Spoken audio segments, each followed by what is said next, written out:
Bom dia a todos. Sejam muito bem-vindas e bem-vindos ao Fundecitrus, ao nosso Seminário Internacional de Greening. É com muita alegria que nós recebemos pesquisadores, profissionais do setor citrícola, convidados para uma manhã de troca de conhecimento sobre os avanços no manejo e nas pesquisas relacionadas ao greening. Vamos abrir nossa programação, então, convidando o Dr. Renato Bassanese, pesquisador do Fundecitrus, para apresentar um panorama atualizado da situação do greening e os avanços também no manejo da doença.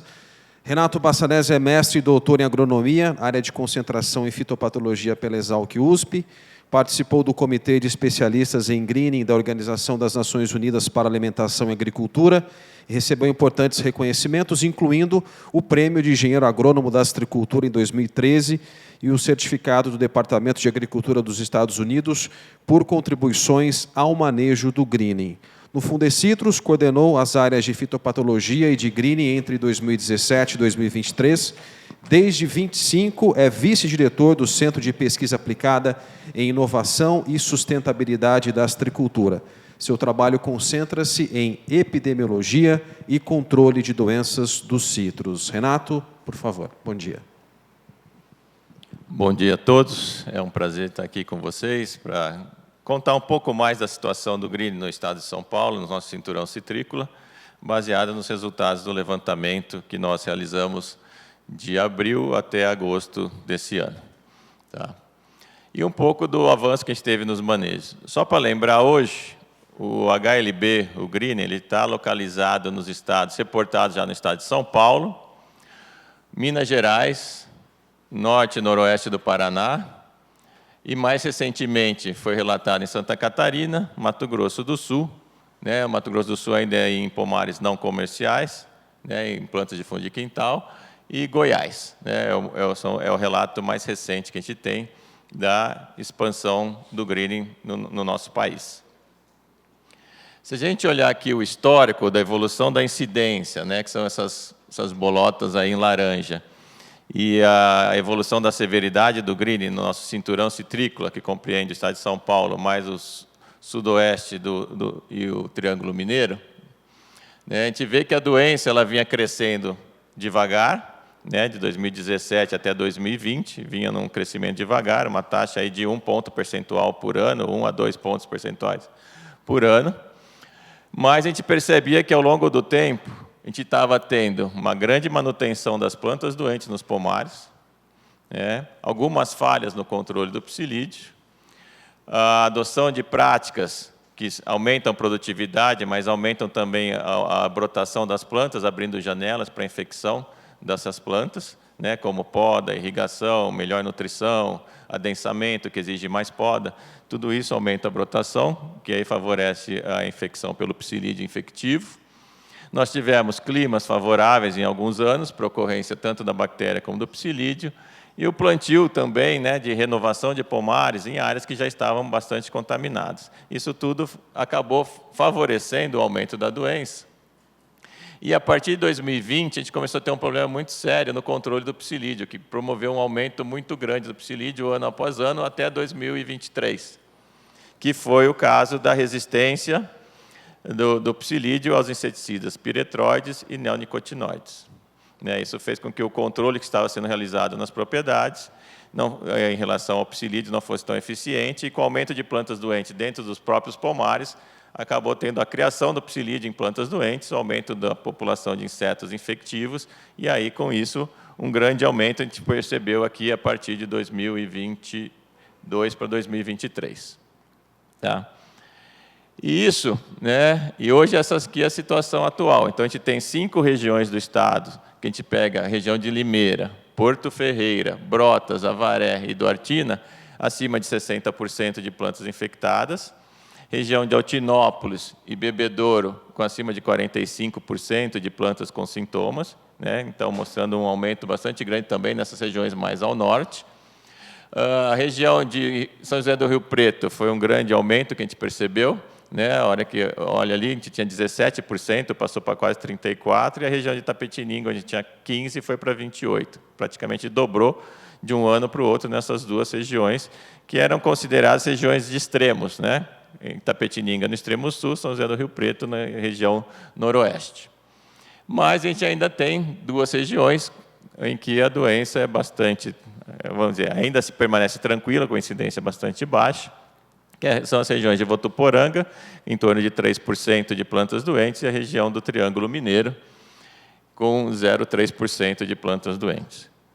Está dentro do normal histórico essas 2 regiões, e destacando a região de Matão, no centro do estado, que é uma região onde tem sido feito um trabalho bastante interessante de controle regional entre as propriedades, pulverizações em conjunto, eliminação de plantas doentes nos pomares, em que a doença teve um leve aumento, mas ela ainda é uma ilha cercada por regiões com maiores incidências. E não só a incidência aumentou no estado de São Paulo, teve um aumento da severidade. Então, com a manutenção das plantas doentes e sem nenhuma medida eficaz em reduzir a severidade das plantas doentes, essa severidade só tende a aumentar. Então, você acaba acumulando plantas doentes no pomar, e essas plantas doentes, com o passar do tempo, vão ficando cada vez mais doentes. Então, a gente percebe praticamente aumento da severidade em todas as regiões, sendo o problema maior nas regiões de Limeira e Avaré, acima de 40% de severidade, ou seja, em média, a copa das plantas está 40% tomada por sintomas da doença, nessas regiões. Em Porto Ferreira e Brotas, em torno de 30%, Duartina, 23%, Rio Preto, Bebedouro, Altinópolis, entre 16% e 25%, e aí Matão e Itapetininga, onde a doença cresceu recentemente, a severidade está em torno de 8%.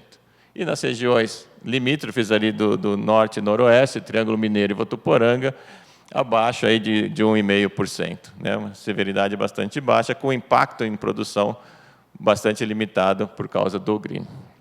Mas uma situação preocupante, em que a partir de agora a gente começa a ter um aumento da severidade. E o que causa esse aumento da severidade?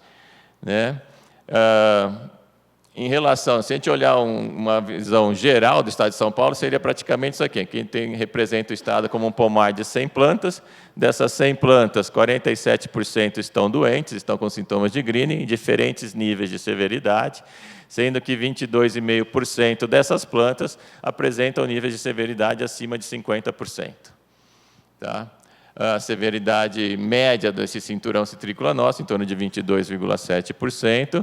Quando a gente olha os pomares em produção, a situação é mais preocupante, porque 54% das plantas acima de 3 anos de idade já têm a doença, com uma severidade já em torno de 26%. Uma boa notícia desse levantamento foi a redução da incidência nos pomares jovens, que baixou de 5,9% para 2,7%, mostrando que esses pomares novos estão sendo implementados em áreas de menor risco e estão sendo melhores cuidados.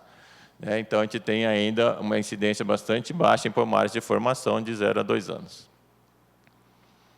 E o aumento da severidade tem uma relação direta, inversamente proporcional, com o potencial produtivo das plantas. À medida que você aumenta a severidade dos sintomas nas plantas, você perde a capacidade produtiva daquela planta, de uma maneira bastante bem relacionada, em que você tem maior severidade, maior redução do potencial produtivo, porque as plantas com greening produzem menos frutos, os frutos são menores, e a boa parte desses frutos cai precocemente. Então, você tem também um aumento da queda dos frutos, a queda prematura dos frutos nas plantas com greens. A gente percebe que, ao longo do tempo, a gente teve um aumento da queda total de frutos, mas também a gente tem um aumento da queda proporcionada pelo HLB, pelo green.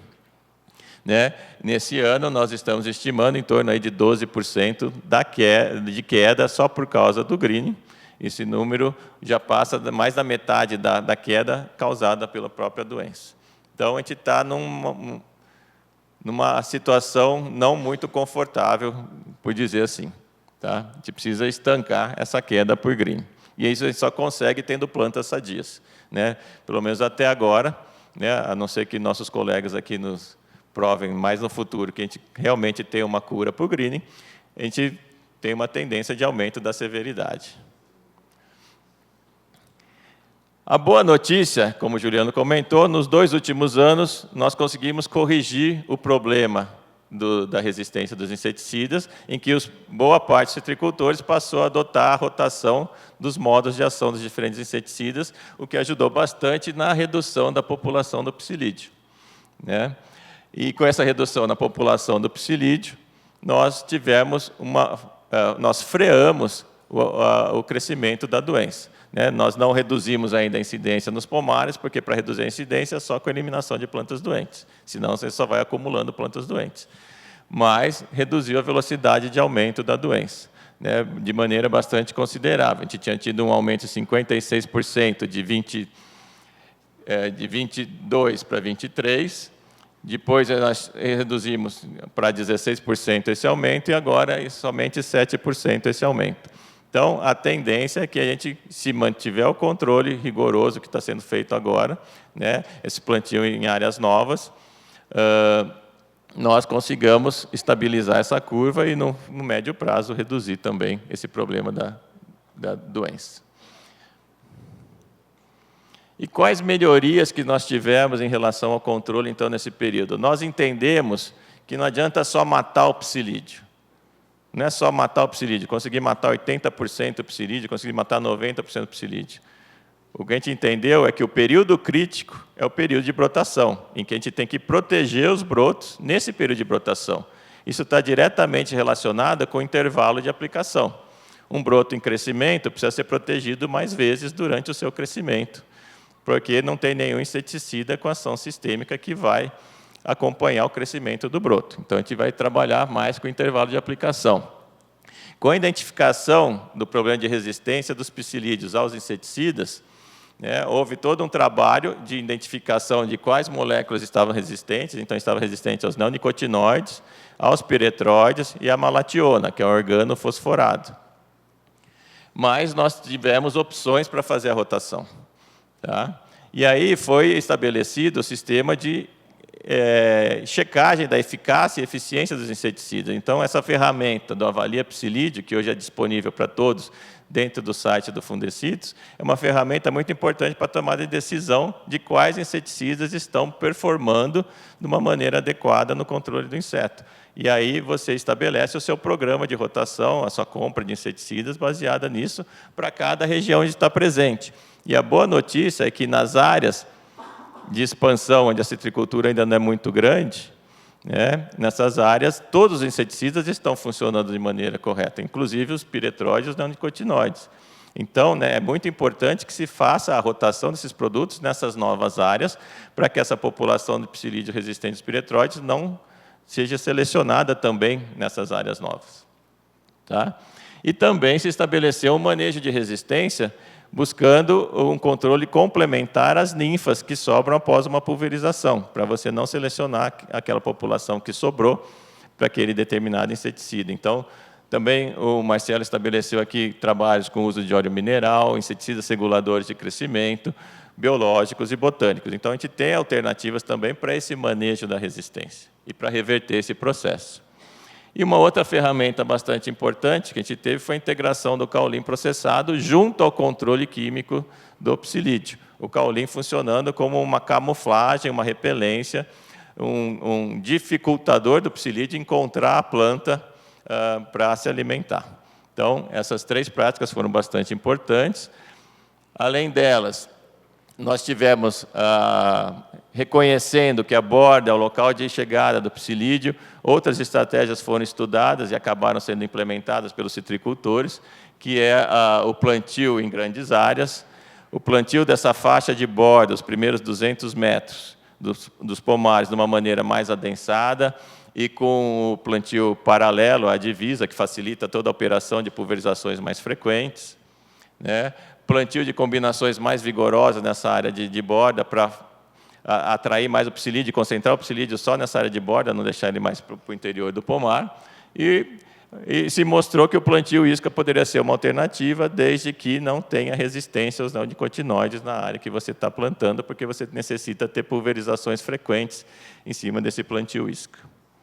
E outra ferramenta muito importante foi o reconhecimento de fatores relacionados à favorabilidade do clima em relação ao psilídeo, em relação à bactéria, em relação à brotação. né? Então, o plantio agora em áreas de menor risco é muito importante.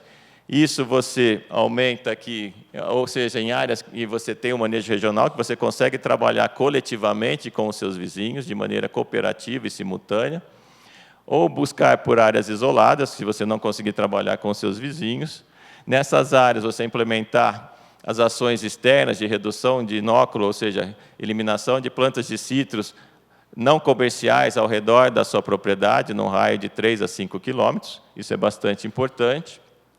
E buscar áreas com clima menos favorável à bactéria, como seriam as áreas da região norte e noroeste, né, ou mesmo em outros estados, Mato Grosso do Sul, o sul de Goiás, norte de Minas, onde a temperatura mais alta, acima de 32 graus, acima de 35 graus, é desfavorável à concentração da bactéria nos brotos, o que dificulta a aquisição pelo psilídeo, também é desfavorável ao próprio psilídeo. Chuvas mais concentradas promovem uma vegetação mais homogênea e menos frequente, e também com a temperatura mais alta, essa brotação ela é mais curta, demora menos tempo para amadurecer as folhas, você tendo, assim, menos oportunidades, menos janelas para infecção. Tá? Então, tudo isso, esse conhecimento acumulado é bastante importante. Lembrando que o primeiro ponto é a escolha do local de plantio, né? Porque isso vai determinar qual será a sua pressão da doença que vem de fora para dentro da propriedade. Então, escolhendo bem essa área de plantio é muito importante. O segundo ponto é a ação externa. Uma vez que eu escolhi a área de plantio, eu vou tentar limpar o máximo ao redor da minha propriedade. É muito importante que, quando eu vou plantar numa nova área, antes de eu iniciar o plantio, eu já tenha saneado em volta daquela propriedade. E isso me reduz a taxa de infecção em torno de 70% a 90%. Me reduz muito o problema que eu vou ter no futuro. Porque, até agora, nenhuma das medidas que a gente utiliza dentro do pomar tem uma eficiência de controle de 100% em evitar a infecção. Então, quanto mais fonte externa eu tiver, menor vai ser a duração de qualquer uma das medidas de controle que a gente está utilizando. Tá? Aí eu vou planejar o meu pomar. Então, esse plantio da bordadura, nós vimos que isso reduz. Nos pomares em formação, as plantas andam muito pequenas, o efeito é praticamente nulo. Mas, à medida que as plantas crescem, vão fechando a rua, a linha de plantio, elas criam uma barreira à penetração do psilídeo, e isso tem reduzido de 5% a 25% a incidência de greening nos pomares. O adensamento em si não reduz a incidência de novas infecções, mas você tem um efeito compensatório de que você, eliminando as plantas doentes, você não perde stand e você mantém a sua produção no seu pomar. O uso de plantas mais vigorosas na borda do pomar, já comentei, como atraentes para manter aquela borda mais atrativa e concentrar o psilídeo ali. E plantas menos vigorosas. A gente tem alguns estudos conduzidos pelo Eduardo Girardi que mostram que plantas menos vigorosas são menos atrativas ao psilídeo. Não quer dizer que elas sejam resistentes, mas elas são menos atrativas porque brotam menos, brotam com menor frequência, os brotos são menores, então você tem menos janelas de infecção, e aí elas poderiam reduzir em até 50% as infecções em relação a plantas muito vigorosas que vegetam todo o tempo.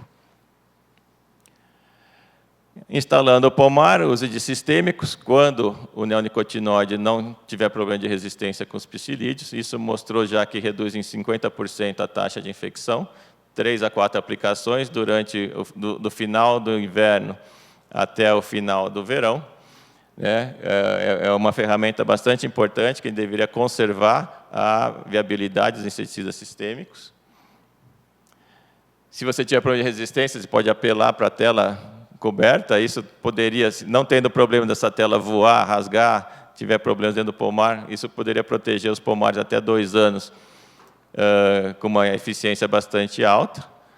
Tá? Só que tem um problema de custo, mão de obra para instalação, é um problema, isso já tem sido usado bastante nos Estados Unidos. E o que a gente tem usado mais são as pulverizações de diferentes frequências. Tá? Quanto maior a pressão externa que vem de fora, maior tem que ser minha frequência de pulverização para eu ter uma eficiência de controle, uma durabilidade do meu controle maior. A gente vê que pulverizações mensais praticamente não resolve nada, porque o ciclo do inseto se renova a cada 15, 20 dias.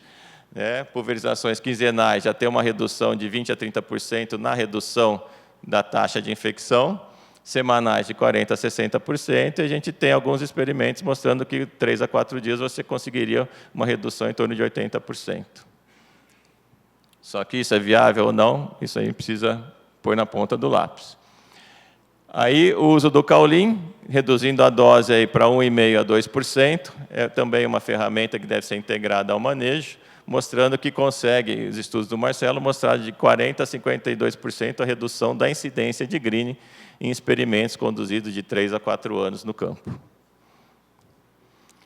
E, se for possível, também o uso de plantio isca também se mostrou que tem um efeito na redução também da incidência. Então, essas medidas vão se complementando, elas não são aditivas, mas elas vão se complementando, é como se você multiplicasse cada fator desse de redução, e você consegue, assim, integrando a medida de manejo. E um ponto muito importante que a gente não deve esquecer é a eliminação de plantas doentes dentro do pomar. Tá? Muitas vezes o produtor está eliminando as plantas doentes do pomar e ele não consegue ver uma redução na sua taxa de eficiência, porque está chegando tanto psilídeo doente de fora que não adianta eu ficar eliminando a planta só dentro do meu pomar. Por isso que é muito importante aquela ação externa, porque é aquilo que realmente vai determinar que você não tenha muito inseto doente chegando de fora. E aí a sua eliminação interna ela é muito importante, porque qualquer falha na aplicação do inseticida, no controle do psilídeo, se você tiver alta fonte de inóculo dentro do pomar, isso vai fazer com que a doença acabe explodindo dentro do seu próprio pomar. E você vai ser a sua fonte, você vai ser vizinho de você mesmo na contaminação do seu próprio pomar. Tá? Bom, para terminar, eu acho que quais são as perspectivas que a gente tem em função da situação atual do greening. Tá? Eu sou bastante otimista, quero ser bastante otimista que a gente vai vencer essa batalha, vai ter um período em que a gente vai acabar sofrendo um pouco mais, mas se nós mantivermos a integração de todas essas medidas de controle que já estão disponíveis, se nós aplicarmos essas medidas com rigor que deve ser adequado, não só dentro do pomar, mas também fora dos pomares, fazendo esse manejo regional, a gente vai perceber, o que a gente vai ter? A curto prazo, vamos dizer, para o ano que vem e talvez para o ano seguinte, um ligeiro aumento da incidência, mas com redução na taxa de aumento. Então, a gente não vai ver mais aquele pulo que nós vimos de 23 para 24, de 56%. De 22 para 23, quer dizer.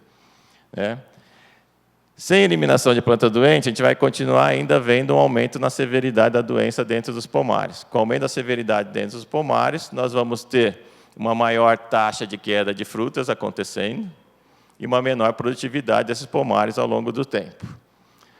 É importante a gente se atentar à qualidade da fruta.